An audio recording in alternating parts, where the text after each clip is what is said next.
మహనీయుడా, గొప్ప దేవుడా, సృష్టికర్త అయిన దేవుడా, నీకు స్తోత్రములు స్తోత్రములు నాయనా. ఈ సమయంలో మీరు మాట్లాడండి నాయనా. వినగలిగే చెవులు, గ్రహించే మనస్సు దయచేనైనా. ప్రతి ఒక్కరికి నీ మాటలు వినిపించి మీ నామ మహిమ కొరకు వాడుకొనమని యేసు నామములో అడిగి వేడుకొని పొంది ఉన్నాం తండ్రి, ఆమేన్. మరి ప్రతి నెల మొదటి శుక్రవారం ఉదయం 6 గంటల నుంచి సాయంకాలం 6 గంటల వరకు మనము ప్రార్థన జరిగించడానికి ప్రభువే మనకు కృప చూపిస్తూ ఉన్నాడు. అందును బట్టి యేసయ్య నామమునకే మహిమ కలుగును గాక. దాదాపుగా సంవత్సరంన్నర నుండి ప్రతి నెల కూడా ఈ విధంగా ప్రార్థన చేయడానికి దేవుడు మనకు సహాయం చేసి ఉన్నాడు. ఆయన కృప కొరకై దేవునికి స్తోత్రం. హల్లెలూయా. దేవుడు ప్రార్థనా సమయంలో దేవుడు నాతో ఒక మాట మాట్లాడాడు. ఏంటంటే, ప్రార్థన చేయడానికే నేను నిన్ను పిలిచి ఉన్నాను. దేవుణ్ణి ప్రార్థించడానికి దేవుడు నన్ను పిలిచాడంట. అంటే ప్రార్థనా వరము దేవుడు నాకు అనుగ్రహించి ఉన్నాడు. గంటల తరబడి ప్రార్థన చేసేటువంటి ఆత్మను, దేవునితో మాట్లాడేటువంటి వరమును, దేవునితో సన్నిహితమైన సంబంధము కలిగి జీవించే వరమును ప్రభు నాకు ఇచ్చినందుకు ఆ ప్రభు నామమునకే మహిమ కలుగును గాక.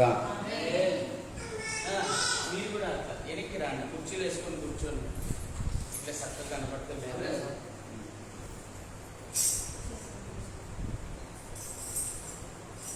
దేవుని యొక్క వాక్యాన్ని మనము కొద్ది నిమిషాలు ధ్యానం చేద్దాం.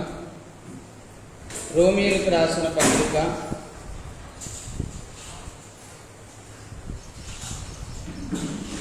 7వ అధ్యాయము 23, 24, 25 వచనాలు చదువుకుందాం.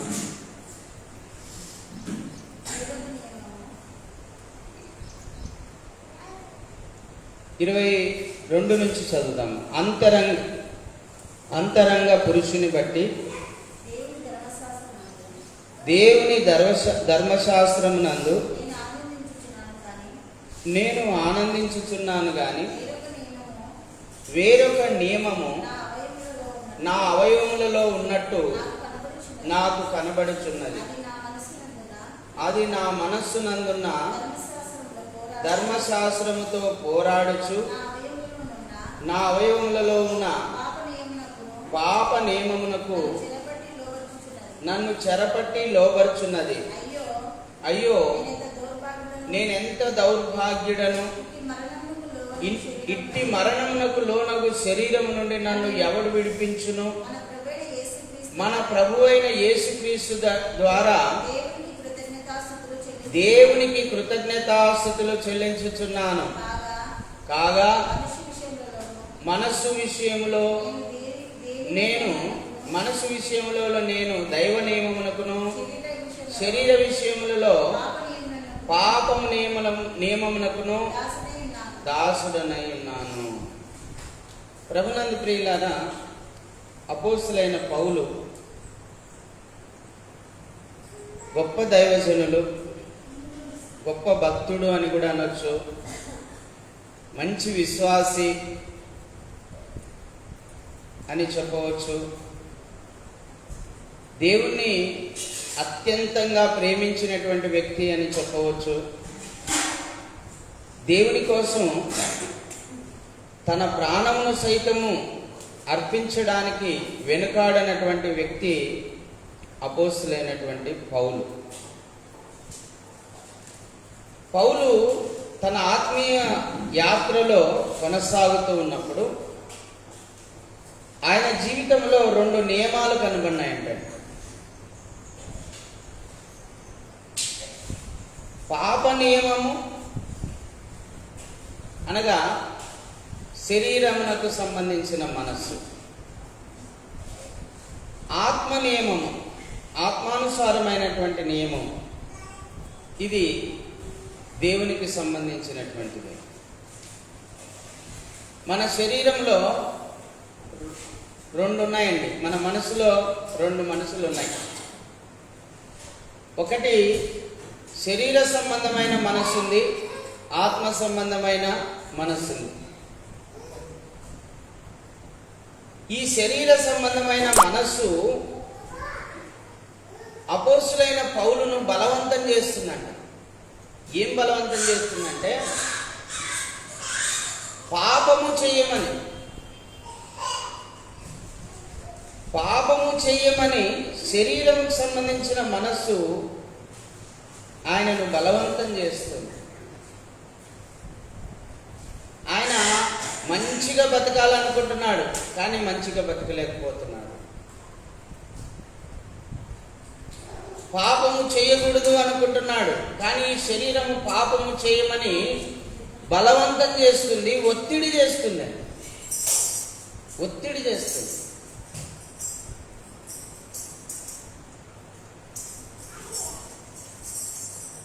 చూడండి, చాలా స్పష్టంగా చెప్తున్నాడు. మళ్ళొకసారి నేను చదువుతాను, బాగా వినండి. రోమీలకు రాసిన పత్రిక 7వ అధ్యాయం 21వ వచనం. కాబట్టి నేను మేలు చేయగోరు నాకు కీడు చేయుట కలుగుచున్నదని ఒక నియమము నాకు కనబడుచున్నది. మేలు చేయాలనుకుంటున్నాడు, కానీ కీడే చేస్తూ ఉన్నాడు. 19వ వచనం. నేను చేయగోరు మేలు చేయగోరని కీడు చేయుచున్నాను. నేను కోరని దానిని చేసిన కదా దానిని చేయనది నా యందు నివసించు పాపమే గాని ఇకను నేను.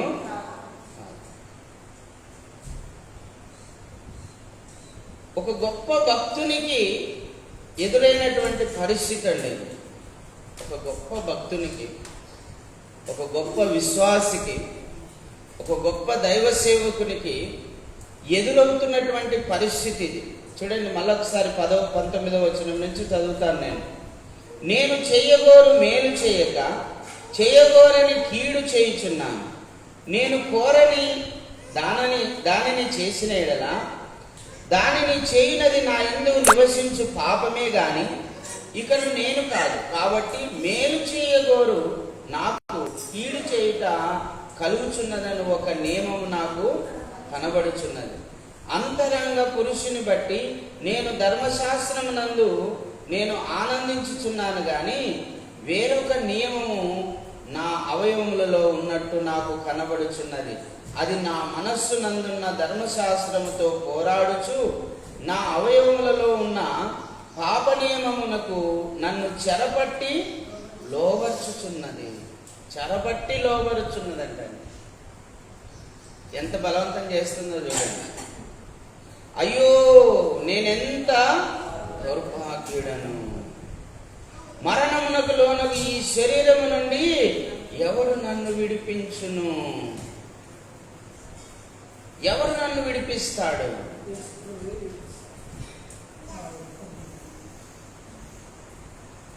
రెండు నియమాలు నాకు కనిపిస్తున్నాయి. పాప నియమము,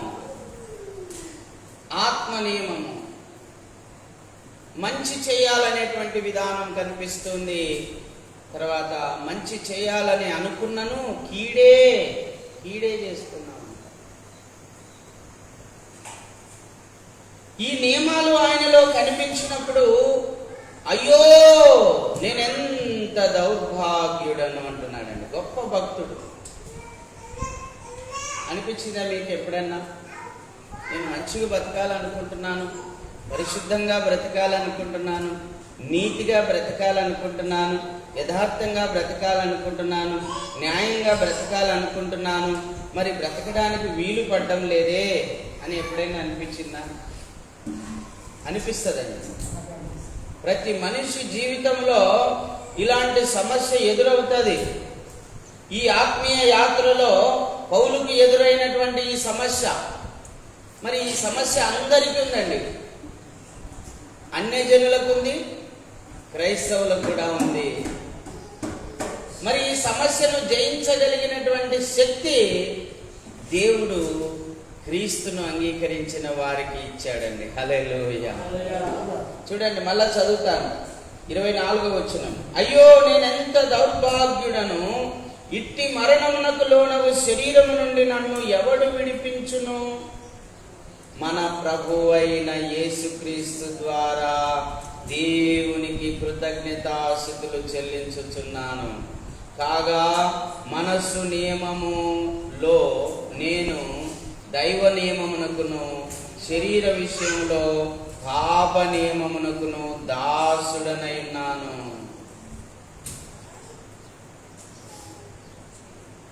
దైవ నియమములేమో దైవ ఆత్మానుసారంగా జీవిస్తూ ఉన్నాడు, దైవ నియమానుసారంగా జీవిస్తున్నాడు. శరీర విషయంలో మాత్రం పాపమునకు దాసుడైనట్టుగా కనిపిస్తుంది. అలాంటి వ్యక్తిని దేవుడు ఏం చేస్తున్నాడు చూడండి, 8వ వచనంలో. కాబట్టి ఇప్పుడు క్రీస్తునందున్న వారికి ఏ శిక్షా విధియు లేదు. క్రీస్తు యేసునందున్న జీవమిచ్చు ఆత్మ యొక్క నియమము పాప మరణముల నియమము నుండి నన్ను విడిపించెను. హల్లెలూయా. విడిపించినాడా లేదా? క్రీస్తులో ఏ శిక్షా విధి లేదు. తర్వాత పాప మరణముల నియమము నుండి ఆయన నన్ను విడిపించెను. ఇది ప్రతి ఒక్కరూ గమనించాలండి. భూమి మీద పుట్టిన ప్రతి మానవుడు గమనించాల్సినటువంటి విషయం ఇది. కులానికి మతానికి సంబంధించినటువంటి కాదు ఇది. బాగా వినండి. ఈ భూమి మీద పుట్టిన మానవులందరికీ,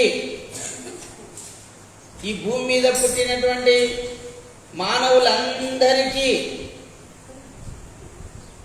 వర్తించే విధంగా పౌలు చాలా స్పష్టంగా చెప్తూ ఉన్నాడండి. యూదులకు, ఇస్మాయిలీలకు, అన్యజనులకు, దేవుడెవరో తెలియని ప్రజలకు అందరికీ వర్తించే విధంగా ప్రతి మనుష్యునిలో 2 నియమాలు ఉన్నాయి. పాపమునకు సంబంధించిన నియమం ఉంది, దైవికమైనటువంటి నియమం కూడా ఉంది. ఈ 2 ఉన్నాయి. అయితే దీని నుంచి, ఈ పాప మరణమునకు లోను చేసే ఆ దాసత్వము నుండి ఎవరు నన్ను విడిపించగలరు అంటే అపోస్తులైన పౌలు సాక్ష్యం చెప్తున్నాడు. ఈ రోజు ఇక్కడ నిలబడి ఉన్న దైవ సేవకునిగా ఇలాంటి అనుభవం నాకు కూడా ఉంది గనుక నేను కూడా చెప్తూ ఉన్నాను, ఆ ప్రభు అయిన యేసుక్రీస్తు మాత్రమే విడిపించగలడు. హల్లెలూయా. దేని నుంచి విడిపించగలడు? పాప మరణముల నియమము నుండి. పాపము నుండి విడిపించగలడు, నీ పాపములను క్షమించగలడు. మార్కు సువార్త 2వ అధ్యాయం 10వ వచనంలో ప్రభు చెప్తున్నాడు, మనుషుల యొక్క పాపములు క్షమించే అధికారం నాకు ఇవ్వబడింది.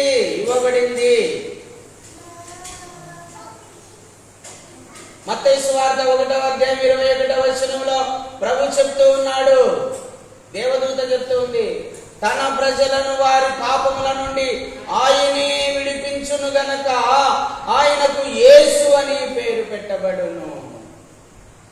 అమ్మా, నీ శరీరంలో, ఈ లోకంలో ఉన్నటువంటి శరీరంలో, ప్రజలందరి శరీరాల్లో 2 నియమాలు ఉన్నాయి. పాపమునకు సంబంధించినటువంటి నియమము, దైవికమైనటువంటి నియమము. శరీర సంబంధమైన మనస్సు, ఆత్మ సంబంధమైన మనస్సు. మనమేమో మంచి చేయాలనుకుంటున్నాం కానీ చేయలేకపోతున్నాం, పాపం చేయకూడదు అనుకుంటున్నాం కానీ పాపం చేస్తూ ఉన్నాం. మరి ఈ యొక్క నియమము నుండి, ఈ పాప మరణ నియమము నుండి ఎవరు నన్ను విడిపించగలరు? చూడండి, 2వ వచనం చదువుతున్నాను. క్రీస్తు యేసునందు జీవమిచ్చు, బాగా వినాలమ్మా, క్రీస్తు యేసునందు జీవమిచ్చు ఆత్మ యొక్క నియమము పాప మరణముల నియమము నుండి నన్ను విడిపించెను. కాబట్టి ఇప్పుడు క్రీస్తు యేసునందున్న వారికి ఏ శిక్షావిధి లేదు. ఏ శిక్షావిధి లేదు. క్రీస్తు యేసునందున్న వారికి శిక్షావిధి అనేదే లేదండి. అమ్మా, క్రీస్తులో ఉండండి, అప్పుడు మీకు శిక్షావిధి ఉండదు. ఎందుకంటే ఆయన మిమ్మును పాప మరణముల నియమము నుండి విడిపిస్తాడు. నేను వాక్యం వింటున్నప్పుడు ఒక దైవజనుడు అంటున్నాడు, యేసుక్రీస్తు ప్రభువును నమ్మి ఆయన మార్గంలో నడుస్తున్నటువంటి మనము కూడా పాపాన్ని జయించలేకపోతున్నాం అంటున్నాడు. ఎలా జయించలేకపోతున్నావు? ఎందుకు జయించలేకపోతున్నావు? నువ్వు క్రీస్తులో లేవేమో, క్రీస్తు ఆత్మను ధరించుకోలేదేమో, క్రీస్తు శరీరంలో క్రీస్తు రక్తంలోనూ పాలు పంచుకోలేదేమో, అందుకే నువ్వు జయించలేకపోతున్నావు. కానీ ఎవడైతే క్రీస్తునందుంటాడో వాడు జయ జీవితాన్ని పొందుతాడు. అంటే ప్రభువులో అతనిలో ప్రభువు ఉంటే గనక వాడు పాప మరణ నియమము నుండి వాడు విడిపించబడతాడు. నువ్వు ప్రభువులో లేకపోతే, నువ్వు ప్రభు రక్తంలో కడగబడకపోతే, ఆ ప్రభు వాక్యమునకు నీ హృదయంలో చోటు ఇవ్వకపోతే, ఆ ప్రభు శిలువలో నీ కోసం కార్చిన రక్తంలో నువ్వు కడగబడకపోతే, ఆ ప్రభు శిలువలో నలగొట్టిన శరీరంలో కార్చిన రక్తంలో నువ్వు పాలు పంచుకోకపోతే, ఆ ప్రభు శిలువలో తాను అర్పించిన ఆత్మను నువ్వు ధరించుకోకపోతే నిశ్చయంగా నీకు ఆ పోరాటం అనేది ఉంటుంది. ఏంటి? పాప మరణముల నియమము నుండి నువ్వు విడిపించబడలేవు. ఎప్పుడైతే నువ్వు ప్రభువులో ఉంటావో, ప్రభు రక్తంలో కడగబడతావో, ప్రభు శరీరంలో ప్రభు రక్తంలో పాలు పంచుకుంటావో, ప్రభు ఆత్మను ఎప్పుడైతే నువ్వు ధరించుకుంటావో అప్పుడు పాప మరణముల నియమము నుండి నువ్వు విడిపించబడతావు. చూడండి, ఈ రోమీలకు రాసిన పత్రికలోనే 5వ వచనం, అదే అధ్యాయంలో 5వ వచనం చూద్దాం. 8:5 కంటిన్యూగా చదువుదాంలేండి. 3వ వచనం కూడా చదువుదాం. శరీరమును అనుసరింపక, వింటున్నారా? బాగా వినపడుతుందమ్మా? మీకు ఎక్కువ రీసౌండ్ ఏమైనా వినపడుతుంది? బాగా వినపడుతుందా?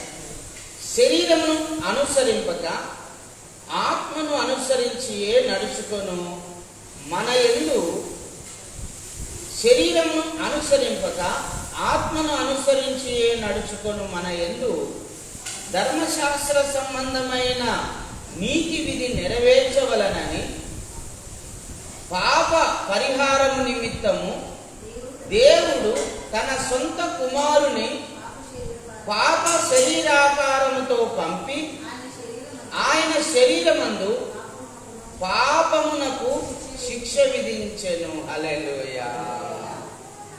చూడండి, ఎందుకు మనము పాప మరణముల నియమము నుండి విడిపించబడుతున్నాము? ఒక క్రైస్తవుడు మాత్రమే పాప మరణముల నియమము నుండి విడిపించబడుతున్నాడు అంటే దేవుడే తన అద్వితీయ కుమారునిగా ఈ లోకానికి వచ్చి తానే మన పాప శిక్షను తన శరీరములో భరించాడు గనుక చప్పట్లు కొట్టి దేవుని నామమున హల్లెలూయా. తానే మన పాప శిక్షను తన శరీరంలో, మన పాప శిక్షను తన శరీరంలో భరించాడు గనక, అమ్మ కిటికీ తెలుసుకోమాది, పాప మరణముల శిక్షను ఆ యొక్క శరీరంలో, ప్రభు యొక్క శరీరంలో, ఆ పరమాత్మని ప్రత్యక్ష స్వరూపమైన యేసుక్రీస్తు ప్రభు వారి యొక్క శరీరంలో ఆ శిక్షను భరించుట ద్వారా ఈరోజు మనం పాప మరణ నియమముల నుండి మనం విడిపించబడ్డాము. హల్లెలూయా.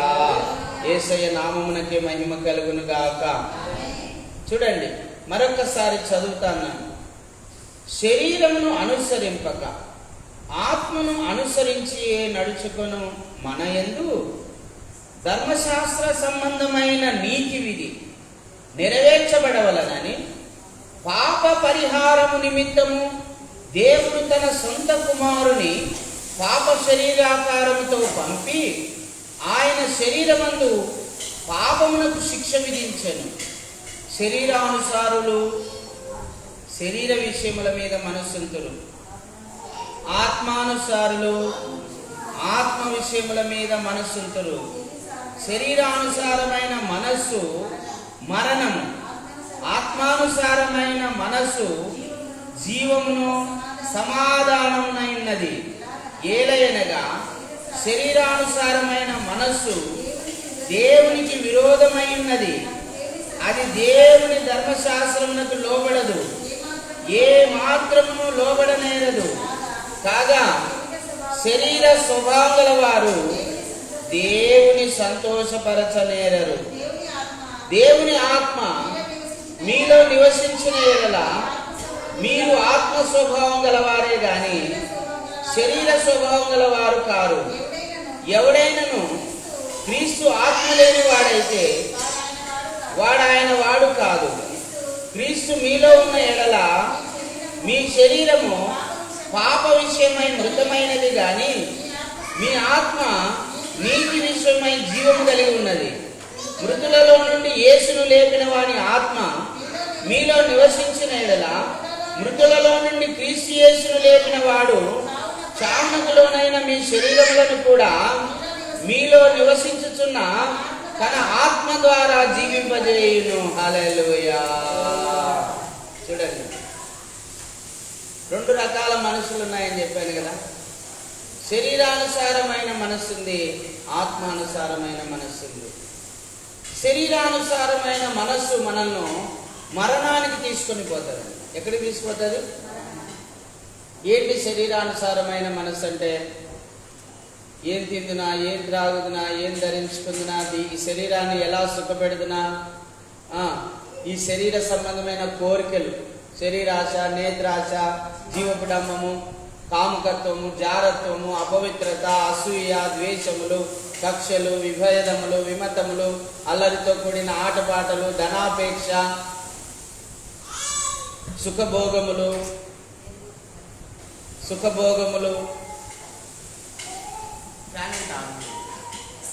సుఖభోగములు ఇవన్నీ ఉన్నాయి కదా. ఇవన్నీ శరీరానుసారమైనటువంటి మనస్సు. ఎగ్జాంపుల్ మనం యూదాను తీసుకుందాం. యూదా ప్రభువును చక్కగా వెంబడించి ఉంటే ఆయన కూడా పరలోకం చేరేవాడు. యూదా మధ్యలో ఏం చేసినాడు? ప్రభువునే వెంబడిస్తున్నాడు, ప్రభు మార్గంలోనే నడుస్తున్నాడు. మనం కూడా దేవుని మార్గంలోనే నడుస్తున్నాం. కానీ ఎక్కడ మిస్ అయినాడు? ధనాపేక్ష ఆయన హృదయంలో ఉండడం వలన 30 వెండి నాణ్యాలకు యేసు ప్రభువును అమ్మేశాడు. అందుకే వాక్యంలో రాయబడింది, ధనాపేక్ష సకల కీడునకు. ధనాపేక్ష యూదాను ఎంతవరకు తీసుకుపోయింది తెలుసా? సొంత గురువును, సొంత బోధకుణ్ణి, సొంత రక్షకుణ్ణి, సొంత దేవుణ్ణి అమ్మేసినాడు.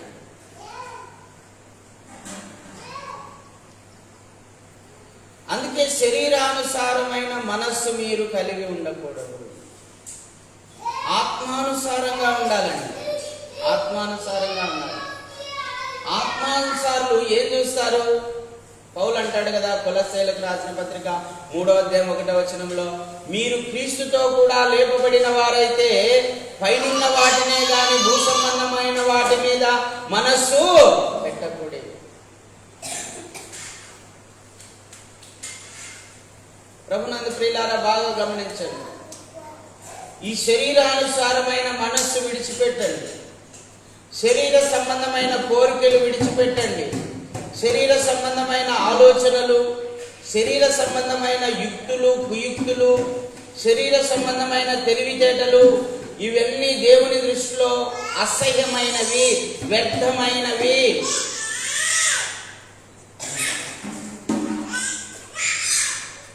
పైన పెట్టుకోవాలి.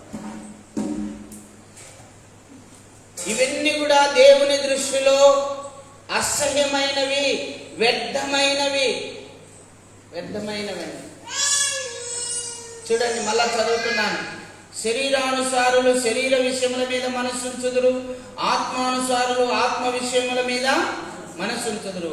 శరీరానుసారమైన మనస్సు మరణము, ఆత్మానుసారమైన మనస్సు జీవమును సమాధానమునైనది. హల్లెలూయా. ఈరోజు ప్రభువు కావాలి, ప్రభు సన్నిధిలో ఉపవాసం ఉండి ప్రార్థన చేయాలి. ప్రభు సన్నిధిలో ఉపవాసం ఉండి ప్రార్థన చేస్తే మన ఆత్మీయ జీవితానికి ఎంతో మేలు. దేవునికి దగ్గర అవుతాం, దేవునితో సహవాసం ఏర్పడుతుంది, దేవుని యొక్క ఆత్మతో నింపబడతాం, దేవుని యొక్క వాక్యముతో నింపబడతాం, దేవుని రాజ్యానికి వారసులమవుతాం, దేవునికి దగ్గర అవుతామని మనం అందరం ఇక్కడికి వచ్చాం. ఎవరు మనము? ఆత్మానుసారులము. ఎవరండి? ఆత్మానుసారులు ఏం మనసు పెట్టుకుంటారు? ఉదయం లేవగానే ప్రభువును స్తుతించడం, ఆరాధించడం, ప్రార్థించడం, వాక్యమును ధ్యానించడం ఆత్మానుసారులు. అవి చేసిన తర్వాతనే వాళ్ళ వృత్తిరీత్యా ఏదో ఒక పని చేసుకోవడం. ఆత్మానుసారులు ధర్మకార్యాలు చేస్తారు, ఆత్మానుసారులు మంచి పనులు చేస్తారు, ఆత్మానుసారులు మేలు చేస్తారు, ఆత్మానుసారులు మంచి చేస్తారు. ఆత్మానుసారులు దేవుని వాక్యం వినాలనే ఆశ కలిగి ఉంటారు. ఆత్మానుసారులు ఎప్పుడు ప్రార్థన చేయాలనే మనస్సు కలిగి ఉంటారు. ఆత్మానుసారులు ఎప్పుడెప్పుడు పోయి మందిరంలో ఉందామా, మందిరంలో కూర్చుందామా, ఆ మందిరంలో దేవుని మాటలు వినుకుంటూ ప్రార్థన చేసుకుంటూ అక్కడే బ్రతికేద్దామా అనేటువంటి ఆశ కలిగి ఉంటారు. శరీరానుసారులు ఏం చేస్తారు? ఈరోజు ఏం వండుకుందాం, ఈరోజు ఏం తిందాం, ఈరోజు ఏ పార్కు పోదాం, ఈరోజు ఏ బీచ్కి పోదాం, ఈరోజు ఏ టూర్ వేద్దాం అంటే వాళ్ళ ఆలోచన ఏం తిందామా, ఏం త్రాగుదామా, ఏం ధరించుకుందామా, ఎలాగో సుఖపడుదామా. శరీరాశను, నేత్రాశను, జీవపు డంబాన్ని నెరవేర్చుకుంటూ లోకములో తిరుగుతూ దేవుని యొద్దకు వాళ్ళు రారు. పైగా మా కోరికలు నెరవేరేటట్టు పాస్టర్ గారు మీరు ప్రార్థన చేయండి, కావాలంటే మీకు కానుకిస్తాం. మీరు ఇచ్చే కానుక వలన మీరు ఆత్మీయతను సంపాదించుకోగలుగుతారా? మీరు ఇచ్చే కానుక వలన ఈరోజు ఇక్కడ చెప్పబడుతున్న వాక్యం మీరు వినగలుగుతారా?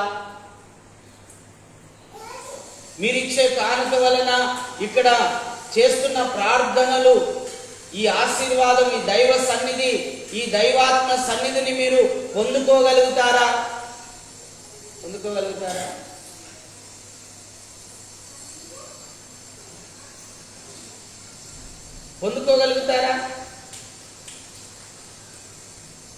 అందుకే శరీరానుసారులు శరీర విషయంగా ఆలోచిస్తారు, శరీరానుసారంగానే జీవిస్తూ ఉంటారండి. వాళ్ళు దైవ సన్నిధిలో కూర్చోవడానికి ఇష్టపడరు, దేవుని సన్నిధిలో దేవుని మాటలు వినడానికి ఇష్టపడరు, దేవుని సన్నిధిలో ప్రార్థన చేయడానికి ఇష్టపడరు. వాళ్ళకి ఏం కావాలంటే పొద్దున్న లేచిన దగ్గర నుంచి పడుకున్నంత వరకు ముసలమ్మ ముచ్చట్లు కావాలి, సుఖభోగాలు కావాలి, మంచి టిఫిన్ కావాలి, మంచి భోజనం కావాలి, మంచి డిన్నర్ కావాలి, మంచి స్నాక్స్ కావాలి, సాయంత్రానికి మంచి చీరలు కావాలి, మంచి నగలు కావాలి. వాళ్ళ మనసు అంతా అలాగనే ఉంటుంది. ఇంకా మంచిగా అలంకరణ చేసుకోవాలి అంటే శుభ్రంగా ఉండొచ్చు, అధిక అలంకరణలు చేసుకోకూడదు. దైవభక్తి గల స్త్రీల వలె మనం ఉండాలని దేవుని యొక్క వాక్యం చెప్తుంది. దైవభక్తి గల స్త్రీలు సింపుల్గా ఎలా ఉంటారో అలా ఉండాలి. పురుషులు కానీ స్త్రీలు కానీ దైవభక్తి గల వాళ్ళు ఎలా ఉంటారో అలా ఉండగలగాలి. అది మీకు తెలుసు, ప్రత్యేకంగా చెప్పాల్సిన అవసరంలా, హంగామాగా ఉండాల్సిన అవసరంలా. ఆత్మానుసారుల యొక్క నడవడిక వేరు, శరీరానుసారుల యొక్క నడవడిక వేరు. నేను చాలా సేవకుల మీటింగ్కి పోతుంటాను. సేవకుల మీటింగ్కి పోయిన తర్వాత సేవకులు 100 మందిలో 30 మందేనండి కరెక్ట్ టయానికి వచ్చేది దేవుని వాక్యం వినేది. ఇంక మిగతా 70 మంది ఎప్పుడు వస్తారంటే కరెక్ట్గా 1 గంట అయితేనే వస్తారు, అంటే భోజనం టయానికి. అంటే వాళ్ళ దృష్టిలో ఏముంది? ప్రార్థన లేదు, పాటలు లేవు, వాక్యం లేదు. వాళ్ళ దృష్టిలో ఏముంది? భోజనం మాత్రమే కనపడుతుంటుంది. నేను చెప్పేది అబద్ధం కాదు, 100% నిజము. దేవుని వాక్యం వినాలి, నేర్చుకోవాలనే వాళ్ళు ముందుంటారు. దేవుని వాక్యం ఎప్పుడు వినేదే కదా అమ్మ అనుకోవచ్చు. అలా దేవుని వాక్యం అనేది ఎంత వింటే అంత మధురంగా నీకు దొరుకుతుందండి. హల్లెలూయా. తినే కొద్దీ మధురం, వినే కొద్దీ మధురం, వినే కొద్దీ మధురం, వినే కొద్దీ మధురం, చదివే కొద్దీ మధురం. తేనె కంటే తీయనిది, తేనె కంటే మధురమైనది దేవుని యొక్క వాక్యం. వెండి బంగారముల కంటే విలువైనది దేవుని యొక్క వాక్యము. దానికి ప్రాముఖ్యత మనం. పనికి మాలిన పలావుకి ఇస్తాం, పనికి మాలిన చికెన్కి ఇస్తాం.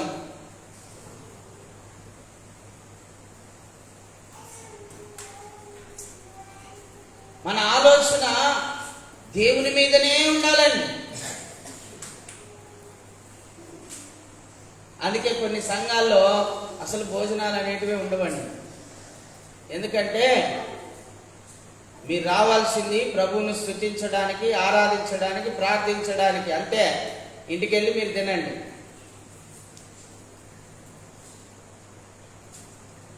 దేవుని కోసం రావాలి, దేవుని కోసమే దేవుని స్తుతించాలి, ఆరాధించాలి, దేవుని వాక్యాన్ని వినాలి, ప్రభు శరీరంలో ప్రభు రక్తంలో పాలు పంచుకోవాలి, వెళ్ళిపోవాలి. ఎందుకంటే మీ ఆలోచన ఎప్పుడు దేవుని వాక్యం మీదనే ఉండాలని. మాలాంటి సేవకులేమో మేము 2 గంటలకు వదులుతాం, వాళ్ళని వదలడమే. పాపం ఇంటికి పోయి మళ్ళీ ఎప్పుడు వండుకొని ఎప్పుడు తింటారు వాళ్ళు, కాబట్టి వాళ్ళకు మనమే సిద్ధపరుద్దామని మాలాంటి వాళ్ళు. ఉండని, మంచిదే. దేవుని మందిరంలో ఆహారం ఉండడం మంచిదే, కానీ మన మనస్సు దాని మీద ఉండకూడదు.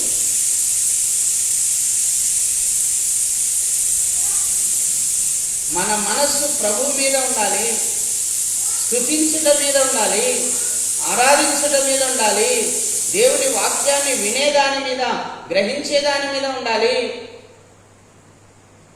ప్రార్థించే విధానంలో ఉండాలి. మన మనస్సంతా కూడా ప్రార్థనలోనే కొనసాగాలి. హల్లెలూయా.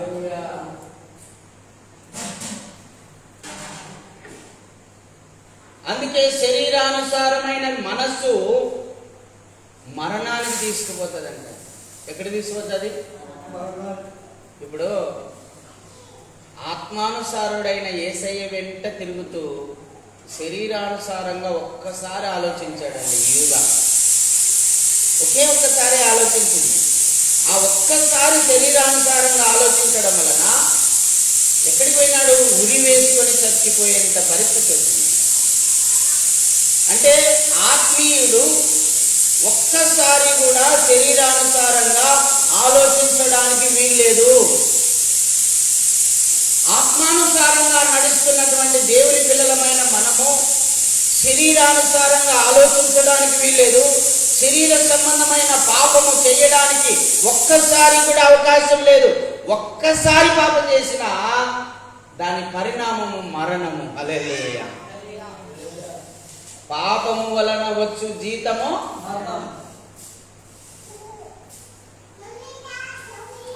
పాపము ఎక్కడికి దారి తీస్తుంది? మరణానికి.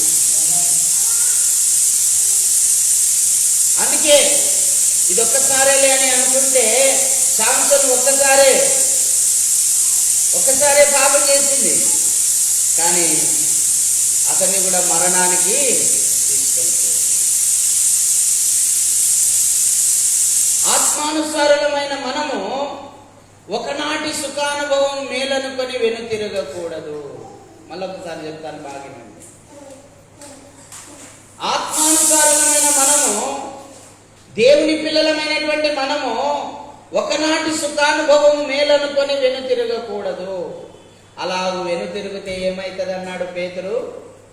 వారి మొదటి స్థితి కంటే వారి కడవరి స్థితి ఘోరమవును. ఘోరం. యూదా పరిస్థితి ఘోరమైందా లేదా? శాంసోను పరిస్థితి ఘోరమైందా లేదా? ఆకాను పరిస్థితి ఘోరమైందా లేదా? గెహాజీ పరిస్థితి ఘోరమైందా లేదా? గెహాజీ మనకు సాక్షిగా ఉన్నాడు, ఆకాను మనకు సాక్షిగా ఉన్నాడు, శాంసోను మనకు సాక్షిగా ఉన్నాడు, దావీదు కూడా సాక్షిగా ఉన్నాడండి. ఆయన చేసింది ఎన్నిసార్లు పాపం? ఒక్కసారే చేసింది. ఆత్మానుసారుడు ఒక్కసారి పాపం చేసి తన జీవితంలో, తన కుటుంబంలో ఒక ఖడ్గాన్ని తెచ్చుకున్నాడు. అవునగా? అందుకే యేసుక్రీస్తునందున్న మనము, ఆత్మానుసారులమైన మనము, దైవాత్మ కలిగినటువంటి మనము, దేవుని రక్తములో కడగబడినటువంటి మనము, క్రీస్తు యొక్క శరీరంలో రక్తములో పాలు పంచుకున్నటువంటి మనము ఒక్కసారి కూడా పాపము చేయడానికి వీలు లేదు. చూడండి, చదువుదాం ఆ మాటను. మళ్ళా చదువుతాను నేను. శరీరానుసారులు శరీర విషయముల మీద మనసుంచుదురు, ఆత్మానుసారులు ఆత్మ విషయముల మీద మనసుంచుదురు. శరీరానుసారమైన మనస్సు మరణము, ఆత్మానుసారమైన మనస్సు జీవమును సమాధానమునైనది. హల్లెలూయా. ఆత్మానుసారంగా మనం నడుచుకున్నప్పుడు మనకు సమృద్ధి జీవం కలుగుతుంది. ఆత్మానుసారంగా మనం నడుచుకున్నప్పుడు మనం సమాధానంగా ఉంటాం. అలజడి ఉండదు, కలవరం ఉండదు, భయం ఉండదు. వింటున్నారా? కలవరం ఉండదు, భయం ఉండదు, అలజడి ఉండదు. నెమ్మదిగా ఉంటాం, శాంతిగా ఉంటాం, సమాధానంగా ఉంటాం. అదే పాపం చేసినాడు గలిబిలవుతాడు, అలజడి రేగుతుంది, అలలు కొడుతూ ఉంటాయి. అలలు ఎలా ఎగిసి పడుతూ ఉంటాయి అలా ఎగిసి పడుతూ ఉంటాడు. కాళ్ళు గాలిన పిల్లిలాగా ఉంటాడు. వాని జీవితంలో నెమ్మది ఉండదు. మరి ఇప్పుడు చెప్పండి, మనం ఆత్మానుసారమైన మనస్సు కలిగి ఉందామా, శరీరానుసారమైన మనస్సు కలిగి ఉందామా?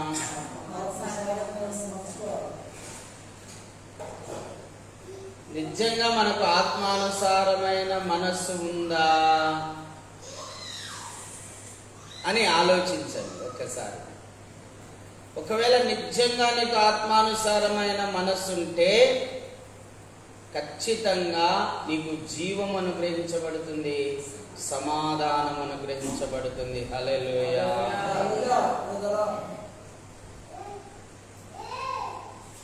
నా ఉద్దేశం ఏంటంటే, సంఘంలో ప్రతి శుక్రవారం ఉపవాస ప్రార్థన, ప్రతి ఆదివారం ఆరాధన, ప్రతి మంగళవారం పరిశుద్ధాత్మ కూడిక, ప్రతి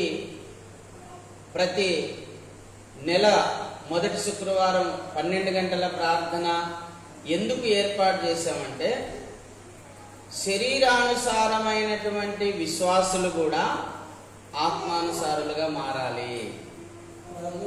హల్లెలూయా. విశ్వాసుల్లో చాలా మంది శరీరానుసారమైన మనస్సే కలిగి ఉన్నారు. ఎంత అంటే భయంకరమండి. ఈరోజు సంఘాల్లో ఏంటంట, నేను డబ్బులు ఇచ్చినాను, నాకెందుకు సన్మానం చేయలే, నేను డబ్బులు ఇచ్చినాను, నాకు ముక్కలు తక్కువ వేసినారు. ఇట్లాంటి గొడవలు కూడా ఉన్నాయండి, నేను చూస్తున్నాను అక్కడక్కడ.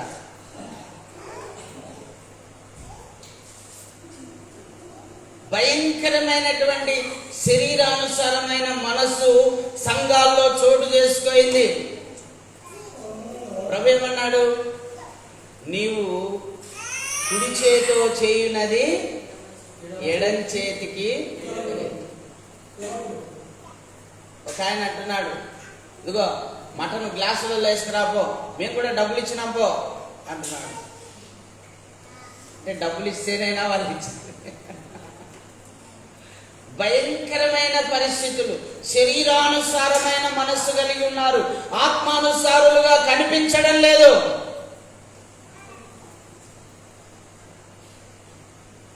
ఆత్మానుసారులు వాక్యానుసారంగా ఉంటారండి. కుడి చేతితో చేయనది ఎడం చేతికి తెలియనియదు. కానీ ఈ రోజుల్లో మా పేరు చెప్పాలి, మమ్మల్ని పొగడాలి, మమ్మకు శాల్వా వేసి సన్మానం చేయాలి. మేము ఎందుకంటే డబ్బులు ఇచ్చినాం కదా. ఎవరికి ఇచ్చినావు? నాకు ఇచ్చినావా? ఒకవేళ సన్మానిస్తాడు దేవుడు, మనుషులు సన్మానిస్తే దేవుడు సన్మానీయుడు. ఒకవేళ నువ్వు మనుషులే నాకు సన్మానాలంటే దేవుడు సన్మానీయుడు. నాకు భూమి మీదనే ప్రతిఫలం కావాలనుకుంటే పరలోకంలో నీకు దొరకదు. 2 ఛాయిస్లు నీకే ఇచ్చినాడు దేవుడు. కానీ ఈరోజు దేవుడు మనతో మాట్లాడుతున్నాడు, ఈ భూమి మీద మనుష్యుడు ఘనత పొందకూడదండి, పరలోకంలో దేవుని ఎదుట ఘనత పొందాలి. హల్లెలూయా. మనుషుల ఎదుట ఘనత పొందువానికి శ్రమ ఏమొస్తుందంటమ్మా? అందుకే మనుషుల ఎదుట ఘనత కోరుకోవద్దు. మీరు దేవుడు నన్ను సన్మానించాలి, దేవుడు నన్ను గౌరవించాలి, దేవుడు నన్ను ప్రేమించాలి, దేవుడు నా విషయమై సంతోషించాలి అని అనుకొని జీవించు. నేను అడుగుతున్నా మిమ్మల్ని, ఇక్కడ రాయబడింది మనం ప్రభువును సంతోష పెట్టే వారిగా ఉండాలని రాయబడింది. మరి మీరు ప్రభువును సంతోష పెడుతున్నారా? ఒక రకంగా మీరు సంతోష పెట్టినట్టే అనిపిస్తుంది. ఏంటంటే ప్రార్థనకు వచ్చినారు ఏదో ఒక రీతిగా,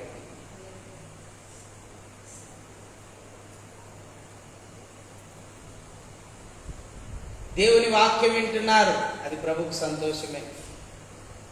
ఇక్కడ కూర్చున్నారు, అది ప్రభుకు సంతోషమే. ప్రార్థన చేస్తున్నారు, అది ప్రభుకు సంతోషమే. చూడండి, మళ్ళా చదువుతున్నాను నేను మా మాటను.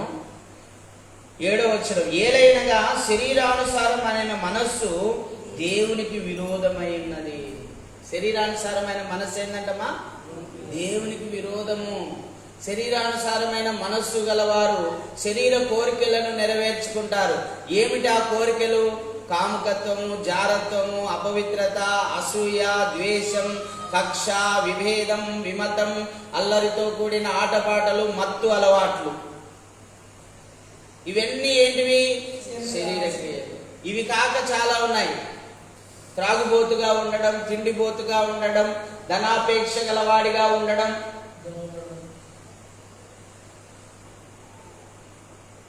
ఇవి కూడా శరీరానుసారమైన మనస్సే. ఈ శరీరానుసారమైన మనస్సు కలిగి ఎవరైతే జీవిస్తుంటారో అమ్మా, వాళ్ళ దేవునికి విరోధులంట. ఎవరంట వాళ్ళు? దేవునికి విరోధులని రాయబడింది. చూడండి, ఏలైనగా శరీరానుసారమైన మనస్సు దేవునికి విరోధమైనది, అది దేవుని ధర్మశాస్త్రమునకు లోబడదు, ఏ మాత్రము లోబడనేరదు. కాగా శరీర స్వభావం గల వారు దేవుని సంతోషపరచనేరరు. హల్లెలూయా.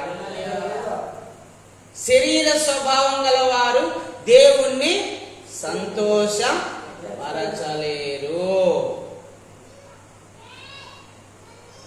ప్రతి విషయంలో మనం ఆలోచించాల్సిన అవసరం ఉందండి. నేను శరీరానుసారంగా నడుచుకుంటున్నానా, ఆత్మానుసారంగా నడుచుకుంటున్నానా? ప్రతి క్షణం ఆలోచించాలి, ప్రతి నిమిషం ఆలోచించాలి, ప్రతి గంట ఆలోచించాలి. చేసే ప్రతి పనిలో కూడా నేను శరీరానుసారంగా ఆలోచిస్తున్నానా, ఆత్మానుసారంగా ఆలోచిస్తున్నానా అని ఆలోచించాల్సినటువంటి అవసరం ఉందండి. నాకు కూడా అనిపిస్తుంది, ఎవరైనా ఫోన్ చేస్తే అయ్యా మా ఇంటికి వచ్చి ప్రార్థన చేయండి అంటారు. నా శరీరం ఏం చెప్తుంది తెలుసా? వాళ్ళు చర్చికి రారు, ఏం రారు, ఊరికి వచ్చి ప్రార్థన చేయమంటుంటారు. ఏం పోయినావు లేంటది శరీరం.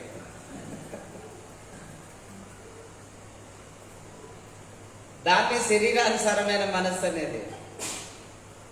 ఏమంటారమ్మా? చర్చికి రారు, ఏం రారు, ఏం పోయినావులే, వాళ్ళ ఇంటికి పోయి ఏం ప్రార్థన చేస్తావు కానీ అని శరీరానుసారమైన మనస్సు. వాళ్ళు చర్చికి వచ్చినా రాకపోయినా వాళ్ళు వచ్చి ప్రార్థన చేయమనేది దైవ సంబంధమైన నియమం కాబట్టి దాన్ని మనం పాటించాల్సిందే. హల్లెలూయా.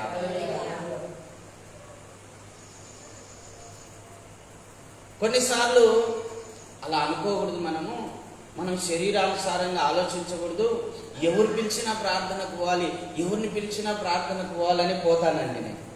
మీకు తెలిసే ఉంటుంది.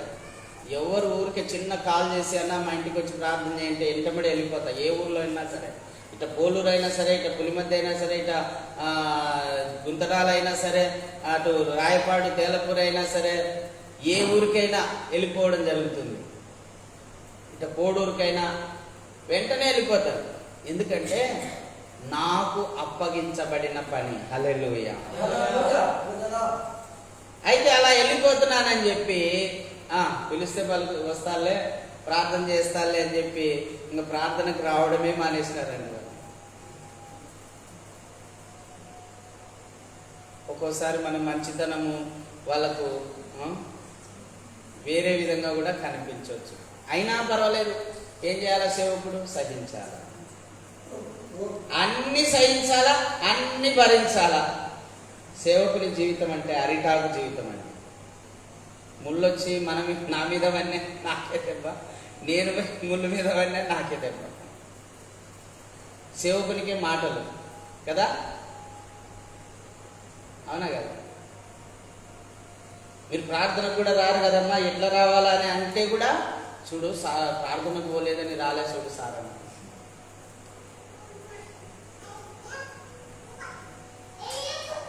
శరీరానుసారమైన మనస్సు, ఆత్మానుసారమైన మనస్సు. నువ్వు శరీరానుసారంగా ఉన్నావా, ఆత్మానుసారంగా ఉన్నావా? ఒక బర్యం చేసేది ఉందండి, అంటే చనిపోయినారు, భూస్థాపన చేసేది ఉంది. ఒక సేవకుని పిలిచాను, అన్న భూస్థాపన చేసేద్దాం రా అన్న అంటే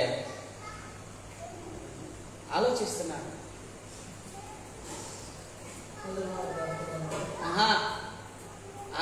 ఆలోచించి చివరికి బయట ఉన్నాడు. ఏమన్నా ఇస్తారా?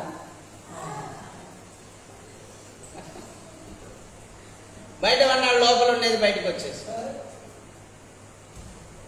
ఇస్తారా ఇయ్యరా అని కాదు, ముందు మనం దేవుని పని చేస్తే దేవుడు మన పని చేస్తాడు. హల్లెలూయా.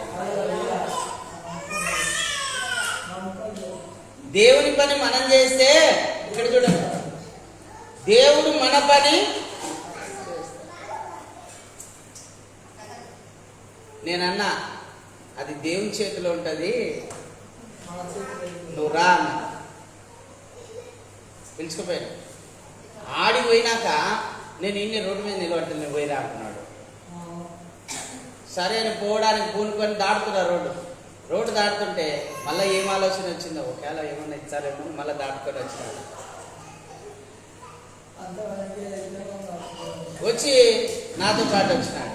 నాతో పాటు వస్తే అక్కడంతా వాక్యం చెప్పి ప్రార్థన చేసి చక్కగా కార్యక్రమం అంతా జరిగించుకొని మేము వస్తూ ఉంటే అక్కడ వాళ్ళకి సంబంధించిన పాస్టరు అన్న ఆగండి అన్న అని మాకు 500 రూపాయలు చేతిలో పెట్టాడు. హల్లెలూయా. దేవుని పని చేయడానికి మనం ముందుంటే మన పని చేయడానికి దేవుడు ముందుంటాడు. హల్లెలూయా.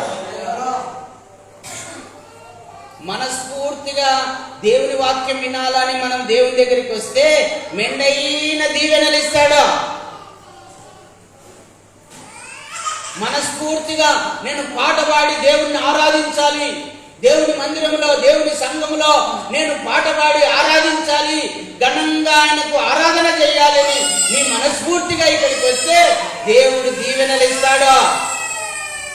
పోదామా వద్దా, పోతే ఏం లాభం, ఏమన్నా ఇస్తారా, ఏమన్నా ఇయ్యరా అని అనుకోనికి వస్తే వానికి ఏమి దొరకదండి. దేవుని ఆశీర్వాదం దొరకదు, డబ్బు దొరకదు, చివరకు అన్నం కూడా దొరకదు. చేతిలో పెట్టుకున్న అన్నం కూడా నేలపాలైపోతుంది. కాబట్టి మనము శరీరానుసారమైన మనస్సును తీసివేయాలి, ఆత్మానుసారంగా నడుచుకోవాలి, ఆత్మానుసారంగా నడుచుకోవాలి. ఆత్మానుసారమైన మనస్సు మనకు జీవమునిస్తుంది. ఆత్మానుసారమైన మనస్సు మనకు సమాధానం ఇస్తుంది. ఆత్మానుసారమైన మనస్సు మనకు నెమ్మది కలగజేస్తుంది. ఏం చెప్పినా వాళ్ళ మీద వీళ్ళ మీద ఆధారపడితే ఎవడు మనకు సాయం చేయడయ్యా. దేవుని పని మనం చేసుకుంటూ పోతుంటే దేవుడు మనకు సహాయం చేస్తాడు. హల్లెలూయా. యేసయ్య నామమునకే మహిమ కలుగును గాక. చూడండి ఆ మాటలు మనం చదువుదాం. 9వ వచనం, దేవుని ఆత్మ మీలో నివసించిన ఎడల మీరు ఆత్మ స్వభావం గలవారే గాని శరీర స్వభావం గలవారు కారు. ఎవడైనను క్రీస్తు ఆత్మ లేని వాడైతే వాడాయన వాడు కాదు.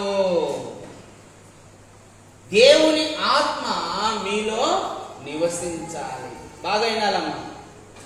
దేవుని ఆత్మ ఎవరిలో అయితే నివసిస్తుందో వారు ఆత్మానుసారులుగా ఉంటారు. రాసి పెట్టుకోండి ఈ మాట. దేవుని ఆత్మ ఎవరిలో అయితే ఉంటుందో వారు ఆత్మానుసారులుగా ఉంటారు. దేవుని ఆత్మకు నువ్వు చోటిచ్చావా? మీ అందరికి తెలుసు, నేను చాలా సార్లు చెప్పాను. అపోస్తల కార్యము 2వ అధ్యాయం 38, 39 వచనాల్లో రాయబడింది, మీరు మారు మనస్సు పొంది పాప క్షమాపణ నిమిత్తము యేసుక్రీస్తు నామమున బాప్తిస్మం పొందుడి, అప్పుడు మీకు పరిశుద్ధాత్మ అనే వరము అనుగ్రహించబడుతుంది. పరిశుద్ధాత్మ అనే వరము అనుగ్రహించబడుతుంది. ఇదిగో నువ్వు నమ్మి బాప్తిసం పొందావా? మారు మనసు పొంది బాప్తిసం పొందావా? మారు మనసు లేకుండా బాప్తిసం పొంది ఉంటే నీకు దేవుని ఆత్మ అనుగ్రహించబడదు.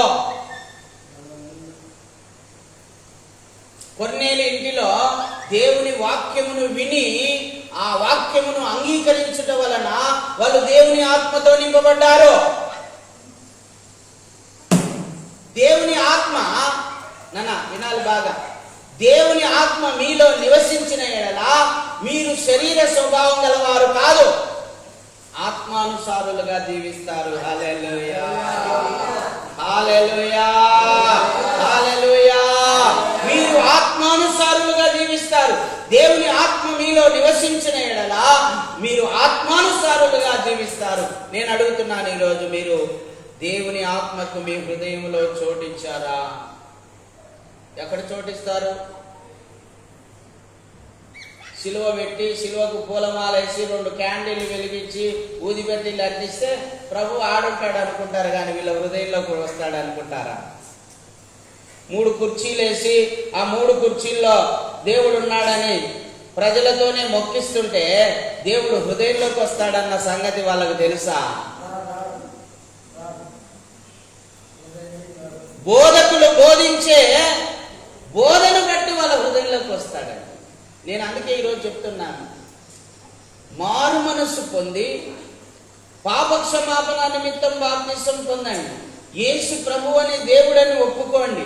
ఆయన మన పాపముల కొరకు సిలువలో మరణించాడని, సమాధిలో పెట్టబడి తిరిగి లేచాడని, పరలోకానికి ఎక్కి వెళ్ళాడని, మరలా వచ్చి తీసుకుని వెళ్తాడని పరిపూర్ణంగా నమ్మండి. దేవుని ఆత్మ మీకు అనుగ్రహించబడుతుంది. దేవుని ఆత్మ మీలో ఉంటే ఇక మీరు శరీరానుసారులు. మీరు శరీరానుసారులు. చూడండి, మళ్ళా చదువుతున్న నా మాటను వినండి. దేవుని ఆత్మ మీలో నివసించిన ఎడల మీరు ఆత్మ స్వభావం గల వారే గాని శరీర స్వభావం గల వారు కాదు. ఎవడైనను క్రీస్తు ఆత్మ లేని వాడైతే వాడు అసలు దేవుని ఆత్మ లేకపోతే వాడు దేవుని సంబంధే కాదంటమ్మా.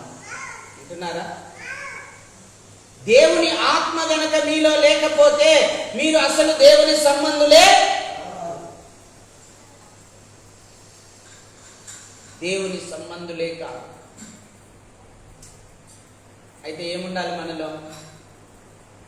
దేవుని ఆత్మ. అందరం అడుగుదాం ఒకసారి.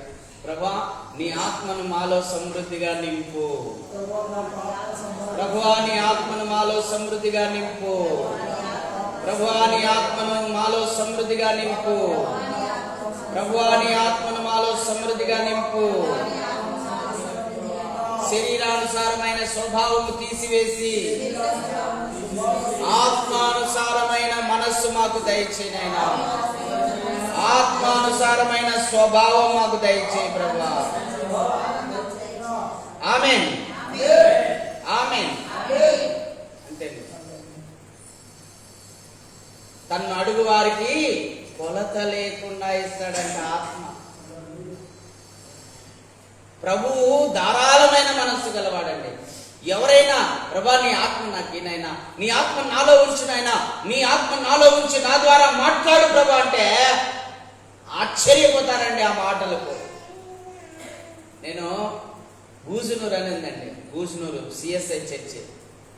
ఆ చర్చికి వెళ్ళేటప్పుడు శుక్రవారం రోజు ఉపవాసం ఉండి పోయాను. పోయేటప్పుడు బైక్ మీద ప్రార్థన చేసుకుంటూనే పోతున్నా. ప్రభువా నువ్వు నాలో ఉండు, నా ద్వారా వాళ్ళతో మాట్లాడు. ప్రభువా నువ్వు నాలో ఉండు, నా ద్వారా వాళ్ళతో మాట్లాడు. నీ ఆత్మతో నన్ను నింపునైనా, నీ ఆత్మతో నన్ను నింపునైనా, నీ ఆత్మతో నన్ను నింపునైనా, నీ ఆత్మతో నన్ను నింపునైనా, నీ ఆత్మతో నన్ను నింపి నా ద్వారా నువ్వు మాట్లాడునైనా, నా ద్వారా నువ్వు మాట్లాడునైనా అని ఎప్పుడైతే నేను ప్రార్థన చేసుకుంటూ వెళ్ళానో ఫుల్గా ఆత్మతో నింపబడి అక్కడ నిలబడినప్పుడు చూడండి, ఆ క్రైస్తవులందరూ, ఆ చర్చిలో ఉన్న క్రైస్తవులందరూ అంటున్నారు, అయ్యా ఈరోజు మేము మంచి వాక్యం విన్నాము. హల్లెలూయా. దేవుని ఆత్మతో మనము నింపబడి బోధిస్తే ఆ వాక్యము వాళ్ళ హృదయంలోనికి చొచ్చుకొని పోయి కీళ్లను మూలుగులను విభజించి శోధించి వాళ్ళను శుద్ధీకరించి దైవాత్మకు నివాస స్థలముగా చేస్తుంది దేవుని వాక్యము. హల్లెలూయా. దైవాత్మకు నివాస స్థలముగా చేస్తున్నాను. ముగిస్తున్నాను. చూడండి 10వ వచనం. క్రీస్తు మీలో ఉన్న ఎడల మీ శరీరము పాప విషయమై మృతమైనది గాని మీ ఆత్మ నీతి విషయమై జీవము కలిగి ఉన్నది. మళ్ళా చదువుతాను బాగానండి. క్రీస్తు మీలో ఉన్న ఎడల ఎవరిలో ఉండాలమ్మా? కుర్చీల్లోనా, సిలువలోనా, లేదా గుళ్ళోనా? క్రీస్తు మీలో ఉన్న ఎడల అని రాయబడింది ఇక్కడ. బాగా వినాలి. క్రీస్తు మీలో ఉన్న ఎడల మీ శరీరము పాప విషయమై మృతమైనది గాని మీ ఆత్మ నీతి విషయమై జీవము కలిగినది. మృతులలో నుండి యేసును లేపిన వాని ఆత్మ మీలో నివసించిన ఎడల మృతులలో నుండి క్రీస్తు యేసును లేపిన వాడు చావునకు లోనైన మీ శరీరములను కూడా మీలో నివసించుచున్న తన ఆత్మ ద్వారా, అమ్మా వినండి, తన ఆత్మ ద్వారా జీవింపజేయును. హల్లెలూయా. అర్థమవుతుందమ్మా నేను చెప్పేది? దేవుని ఆత్మ మీలో నివసించిన ఎడలా, దేవుని ఆత్మ మీలో నివసించిన ఎడలా మీరు శరీర విషయంలో పాప విషయంలో మీరు చచ్చిపోయారు. పాప విషయంలో మీరు చచ్చిపోతారు, ఆత్మ విషయంలో జీవిస్తారు. అంటే అమ్మ బాగేనండి, దేవుని ఆత్మతో మనం నింపబడినప్పుడు ఈ శరీర సంబంధమైన బలము తగ్గిపోతుంది. అంటే మనకుండే బలం కాదు, అది పాప సంబంధమైన బలము తగ్గిపోతుంది. ఈ శరీర సంబంధమైన పాప సంబంధమైన బలము ఏమైపోతుంది? తగ్గిపోతుంది. అంటే పాప విషయంలో మృతి చెంది ఆత్మ విషయంలో మనం జీవిస్తాము. హల్లెలూయా. ఎప్పుడు? క్రీస్తు మనలో నివసించిన ఎడల. దేవుని కోరిక ఏంటంటే మనలో ఆయన నివసించాలని. ఏంటమ్మా దేవుని కోరిక? మనలో ఆయన నివసించాలని. హస్తకృతములైన ఆలయములలో నేను నివసింపను, నా స్వహస్తములతో తయారు చేసుకున్న రూపించిన మీలో నేను నివసిస్తాను అంటున్నాడండి. ఎవరిలో నివసిస్తాడంట? ఎవరిలో నా నివసించేది?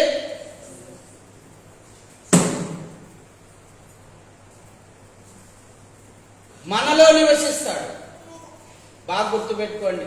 సిలువలో కానీ లేకపోతే కుర్చీల్లో కానీ లేకపోతే అక్కడున్నాడు ఇక్కడున్నాడు అని చెప్తే కూడా ఎవరు నమ్మొద్దు. ప్రభు యొక్క రెండో రాకడ తూర్పున మెరుపు పుట్టి పడమర ఎలా ముగించబడుతుందో అలా ఉంటుంది. ఇప్పుడు మాత్రం ఆత్మస్వరూపిగా మనలోనే ఉంటాడు. ఇప్పుడు మాత్రం ఆత్మస్వరూపిగా మనలోనే ఉంటాడు చోటిస్తే. లేదంటే పక్క నుండి తలుపు తడుతూనే ఉంటాడు. ఆయనకు చేతులు నస్తున్నా సరే కొడుతూనే ఉంటాడు. తీయమ్మా తీయమ్మా తీనైనా తీనైనా అని తలుపు తడుతూనే ఉంటాడు.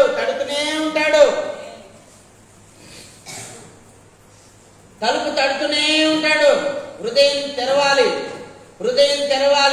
ప్రభువా నువ్వు నా హృదయంలోకి రానైనా, నువ్వు నా హృదయంలోకి వస్తేనే నా జీవితం మారేది. నువ్వు నా హృదయంలోకి వస్తేనే నా పాపం అనేది తొలగిపోయేది.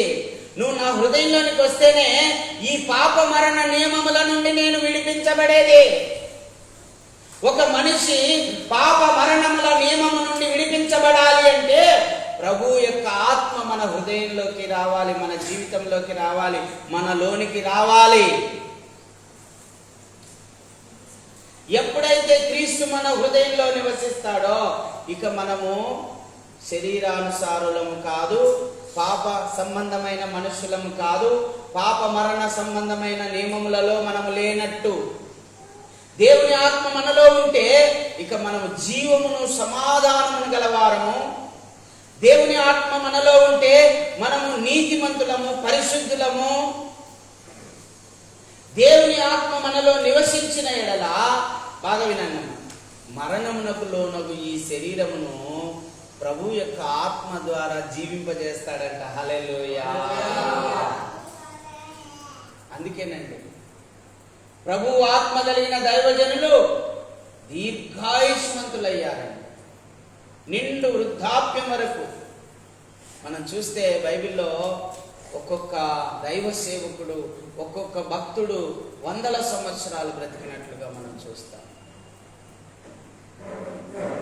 ఎందుకంటే దేవుని ఆత్మ వాళ్ళలో నివసించడం వలన దేవుని ఆత్మ ద్వారా ఆ శరీరము జీవింపజేయబడుతూ పాపము కొట్టివేయబడి, పాప నియమము కొట్టివేయబడి వాళ్ళు పరిశుద్ధులుగా, నీతిమంతులుగా జీవిస్తున్నారు గనక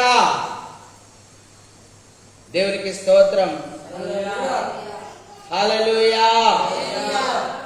యేసయ్య నామమునకే మహిమ కలుగును గాక. చూడండి 12వ వచనం. కాబట్టి సహోదరులారా, శరీరానుసారంగా ప్రవర్తించుటకు మనము శరీరమునకు రుణస్థులము కాము.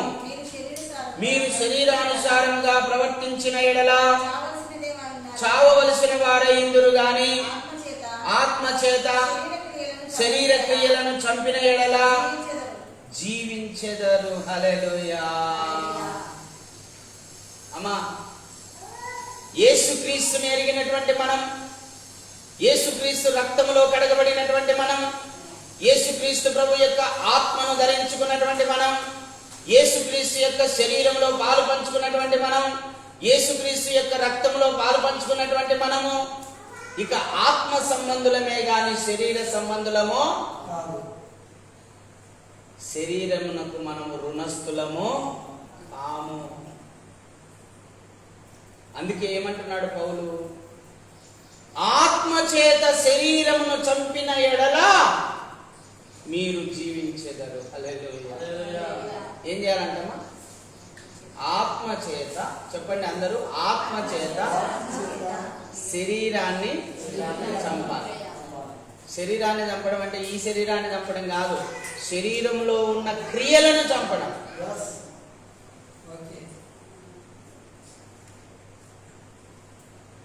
శరీరంలో ఉన్న కాముకత్వమును, జారత్వమును, అపవిత్రతను, అసూయను, ద్వేషమును, కక్షను, విభేదమును, విమతమును, అల్లరితో కూడిన ఆటపాటలను, మత్తు అలవాట్లను చంపివేయాలి. ధనాపేక్షను చంపివేయాలి. శరీరాశను, నేత్రాశను, జీవకుటుంబమును చంపివేయాలి. ఏమిటితో చంపాలా? కట్టెలతో కొట్టా? కట్టెలతో సావదది, కత్తులతో సావదది. ఏమిటితో చంపాలా? దేవుని ఆత్మకు నీ హృదయంలో చోటిచ్చి ఆ దేవుని ఆత్మ చేత నువ్వు దాన్ని చంపాలి. హల్లెలూయా. ఈరోజు చాలా మంది క్రైస్తవులు శరీర క్రియలను జయించలేకపోతున్నారు. కారణం ఏంటంటే దేవుని ఆత్మకు ఇంకా వాళ్ళ హృదయంలో వాళ్ళు చోటు ఇవ్వలేదు. బాప్తిసం పొందుతున్నారు కానీ మారు మనస్సు లేకుండా బాప్తిసం పొందుతున్నారు. అందుకే దేవుని ఆత్మ వాళ్ళకు అనుగ్రహించబడడం లేదు. అనేక మంది బాప్తిసం పొందుతున్నారు కానీ దేవుని వాక్య సత్యమును తెలుసుకోకుండా బాప్తిసం పొందుతున్నారు. అందుకే వాళ్ళు దేవుని ఆత్మను పొందుకోవడం లేదు.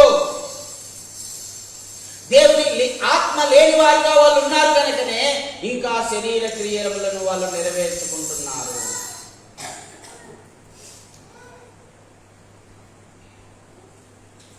ఇంకా శరీరానుసారమైన మనస్సునే కలిగి ఉన్నారు.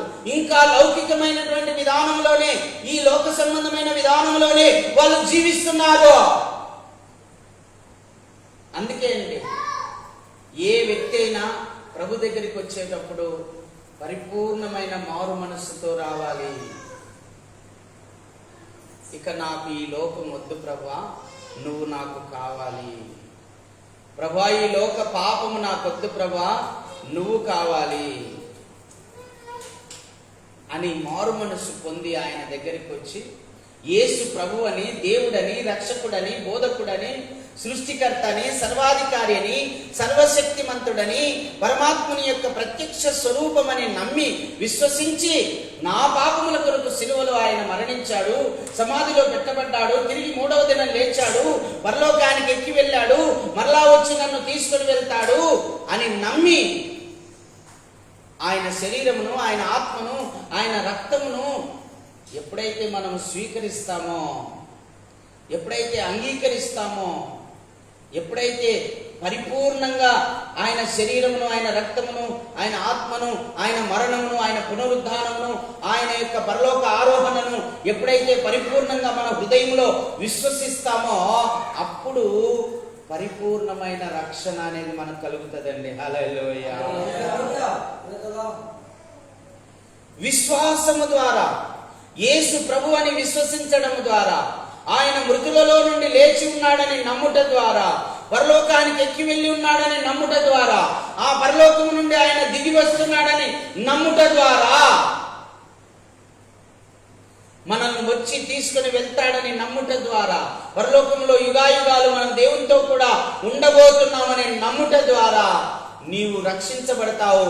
పరిశుద్ధాత్మ అనే వరము నీకు అనుగ్రహించబడుతుంది. హల్లెలూయా.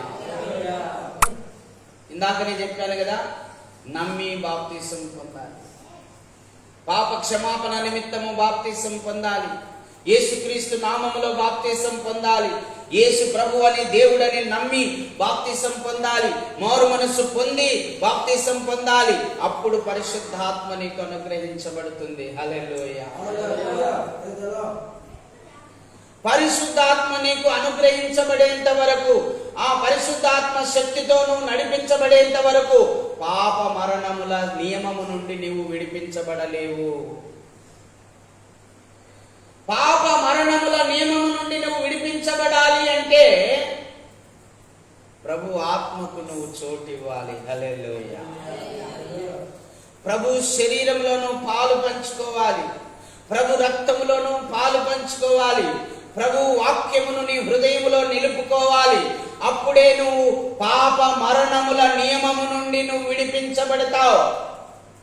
ప్రభు శరీరంలో పాలు పంచుకోవడం ఎంత ముఖ్యమో ప్రభు వాక్యమును భుజించడం కూడా అంతే ముఖ్యమండి. హల్లెలూయా.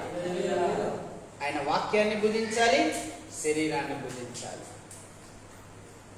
డైలీ బ్రెడ్ తీసుకోవాలండి మనం. డైలీ బ్రెడ్ అంటే రోజు జీవాహారాన్ని తీసుకోవాలి. ఏంటి ఆ జీవాహారం అంటే దేవుని వాక్యము.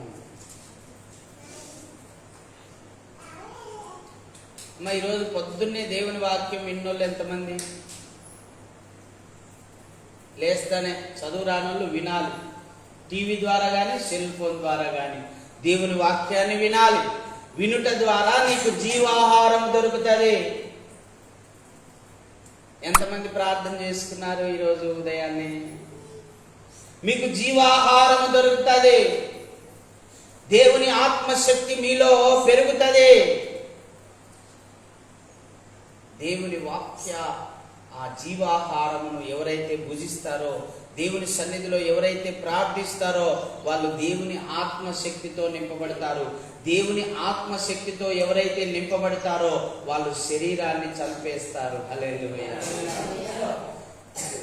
అందుకే దైవ సేవకులు మొత్తుకొని చెప్పేది, అమ్మా పొద్దున్న లేస్తేనే మీరు దేవుని వాక్యంను చదవాలి లేదా వినాలి, దేవుని సన్నిధిలో ప్రార్థన చేయాలి, మీరు నింపబడాలి దేవుని ఆత్మతో, దేవుని జీవముతో నింపబడాలి, దేవుని మహిమతో. ఈ శరీర క్రియలు మనలో చచ్చిపోవాలి అంటే నువ్వు దేవుని ఆత్మతో నింపబడాలి. క్రీస్తు ఆత్మతో నువ్వు నింపబడాలి. క్రీస్తు ఆత్మ లేనివాడు దేవుని సంబంధి కాడు. చూడండి 2వ వచనం మళ్ళీ ఒకసారి చదువుతాం మనం. క్రీస్తు యేసునందున్న జీవమిచ్చు ఆత్మ యొక్క నియమము పాప మరణముల నియమము నుండి నన్ను విడిపించెను. నేరాలు చేసిన వాళ్ళను తీసుకుపోయి జైల్లో మాత్రమే వాళ్ళు పెట్టగలరు. అర్థమవుతుందా మీకు? నేరము పాపము చేసిన వాడిని తీసుకుపోయి ఆ పాపం చేయకుండా, నేరం చేయకుండా, ఈ ప్రపంచానికంతా కూడా నేను చెప్పేది ఒకటేనండి. ప్రపంచంలో ఉన్న మానవులందరికీ నేను చెప్పేది ఒకటేనండి. నువ్వు ఎక్కడికి పోయినా నిన్ను ఎవరు మార్చలేరు. ఒక్క యేసుక్రీస్తు ప్రభుకు మాత్రమే ఉందండి. హల్లెలూయా. ఏ మనుష్యుడైనా సరే నేను మారాలి, నేను మంచి జీవితాన్ని గడపాలి, పరిశుద్ధునిగా ఉండాలి, నీతిమంతునిగా ఉండాలి, యథార్థంగా జీవించాలి, న్యాయాన్ని అనుసరించాలి, నిన్ను విడిపించడానికి ప్రభు ఉన్నాడండి. పౌలు ఆవేదన పడ్డాడు. అయ్యో నేనేమో మంచి చేయాలనుకుంటున్నాను కానీ చెడే చేస్తున్నాను, పరిశుద్ధంగా బతకాలనుకుంటున్నాను కానీ పాపము నన్ను బలవంతం చేస్తుంది.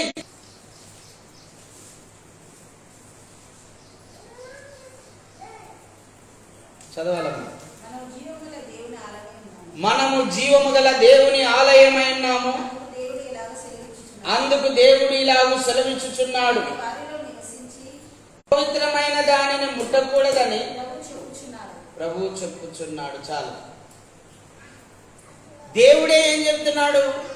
మీరు జీవం గల దేవుని ఆలయమైనారు, నేను మీ యొద్దకు వస్తాను, నేను మీలో నివసిస్తాను, నా సన్నిధి మీ మధ్యనే ఉంటుంది, నేను మీతో కూడా ఉంటాను. దేవుని భయముతో పరిశుద్ధతను సంపూర్తి చేసుకొనుచు శరీరమునకును ఆత్మకును కలిగిన సమం కావాలి అంటే, సమస్త కల్మషము నుండి విడుదల పొందాలి అంటే మారు మనసు పొంది ప్రభువును నమ్మి బాప్తిసం పొందాలి. అప్పుడు పరిశుద్ధాత్మ అనే వరం అనుగ్రహించబడుతుంది.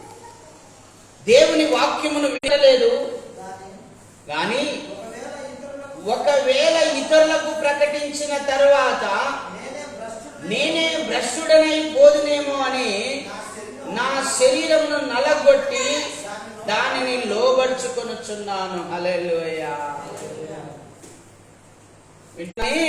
నలగొట్టాలి. మరి ఆత్మ నీలో సమృద్ధిగా నివసించాలి అంటే ఉపవాస ప్రార్థన చేయాలి. హల్లెలూయా. ప్రభు చెప్పాడండి, అయ్యా మేము ఈ దయ్యాన్ని ఎందుకు వెళ్ళగొట్టలేకపోయినామంటే ఇదిగో మీ జీవితంలో ప్రార్థన చేయాలి. హల్లెలూయా.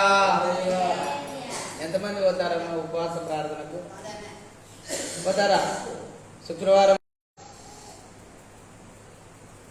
100 ఏళ్ళు బతకాల్సిన అవసరం లేదు. నేను 30 సంవత్సరాలకే చనిపోయింది. 30 సంవత్సరాలు వయసు వచ్చేసరికి చనిపోయింది.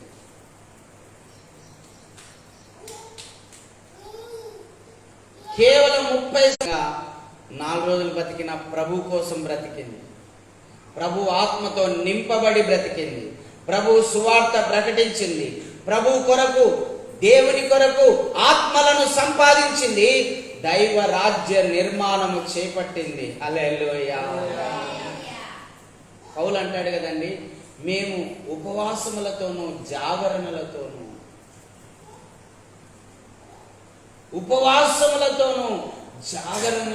మేము బ్రతికాము. పౌలు జీవితం అంతా కూడా ఏం బ్రతకంటమ్మా? ఉపవాసము, జాగరణ. జాగరణ అంటే రాత్రులు నిద్రలా,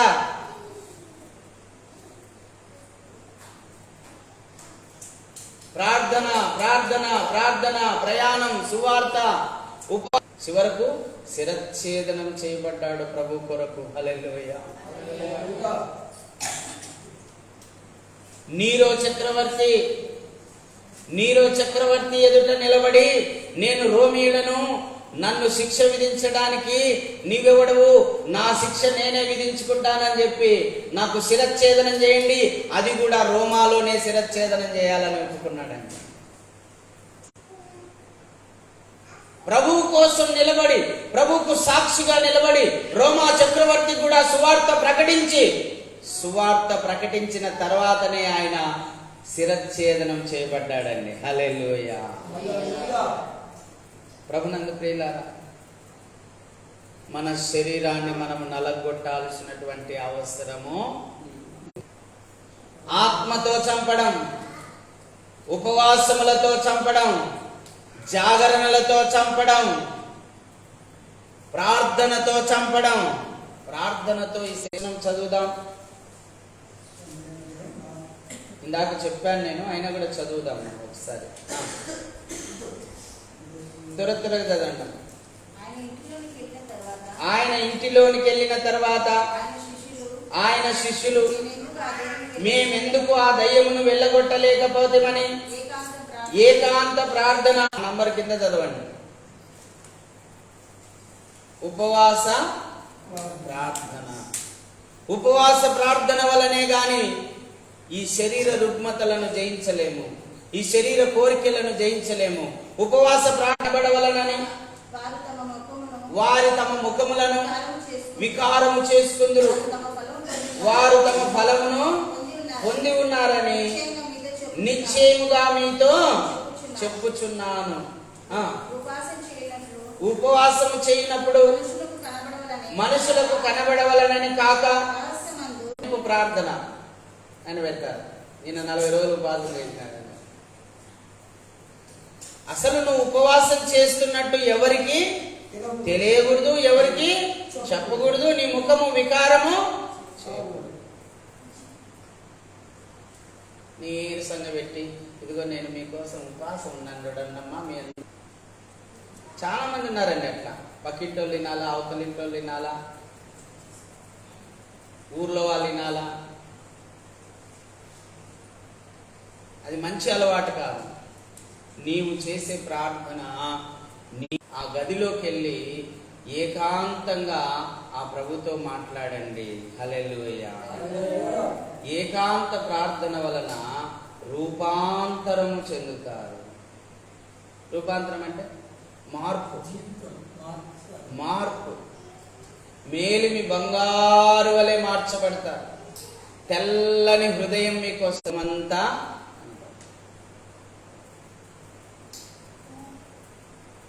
వీలైనంత వరకు మన ప్రార్థన దేవుని సన్నిధికి చేరాలి, దేవుడు వినాలి అనేటట్లుగానే చెయ్యాలి. కానీ ఎవరో వినాలి.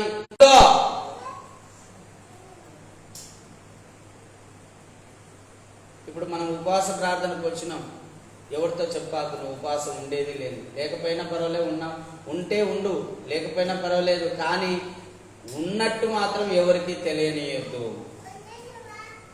మనము మమేకం కావాలంటే అమ్మా ఉపవాసంతో ఈ శరీరాన్ని చంపాలి.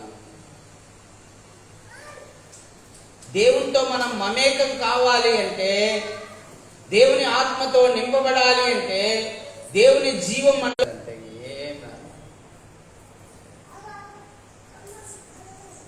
మా నాన్న చెప్పేవాడు, ఒరే ఎప్పుడు తిన్నా సరే ఒక 40% కానీ 30% కానీ కడుపు ఖాళీ ఉండాలి, మళ్ళా ఆకలి అయినట్టుగా ఉండాలి, మళ్ళీ ఆకలి అయ్యేటట్టుగా ఉండాలి. అలా మనతో మాట్లాడుతూ ఉన్నాడు. చూడండి, ఎస్తేరు గ్రంథం 4:16 చదవండి. ఎస్తేరు గ్రంథం 4:16 బైబిల్ 3 దినములు అన్నపానములు చేయకుడి. హల్లెలూయా. ఎస్తేరుకు వచ్చిన ఒక ఆలోచన అండి. అమ్మా బాగేనండి, ఆమె ముందు ఒక సమస్య ఉంది. సమస్య వచ్చినప్పుడు ఉపవాసం ఉండి దేవుని సన్నిధిలో ప్రార్థన చేయాలి. యాకోబు రాసిన పత్రిక 5:13 రాయబడింది కదా, మీకు శ్రమ కలిగినా ప్రార్థన చేయవలెను. మీకు శ్రమ కలిగినా అని నిర్ణయించినాం. ఒక్కొక్క వారం ఒక ఇంట్లో పెట్టాము. 10 మంది 15 మంది కూడుకోవడం, ఒక్కొక్క వారం ఒక ఇంట్లో ప్రార్థన చేశామండి. అందులో ప్రధానమైన అంశం ఏంటంటే, నయోమికి సంతానం కలగాలి, రైట్ ట్యూబ్ ఓపెన్. దేవుడు అనుగ్రహించాడు ఉపవాస ప్రార్థన యొక్క బలం. అవునండి, ఉపవాసం ఉండి ప్రార్థన చేయి. సమస్య వస్తే కృంగిపోవాకు, ఉపవాసం ఉండి ప్రార్థన చేయి. బాధ వస్తే కృంగిపోవాకు, ఉపవాసం ఉండి ప్రార్థన, అప్పుడు ప్రార్థన చేయొచ్చు. హల్లెలూయా.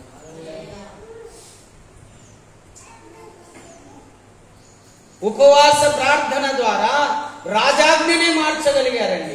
ఎవడైతే చంపాలనుకున్నాడో, ఎవరి కోసమైతే 70 అడుగుల ఉరికమ్మను సిద్ధపరిచాడో, అదే ఉరికమ్మానికి హామాను ఉరి తీయబడ్డాడండి. హల్లెలూయా.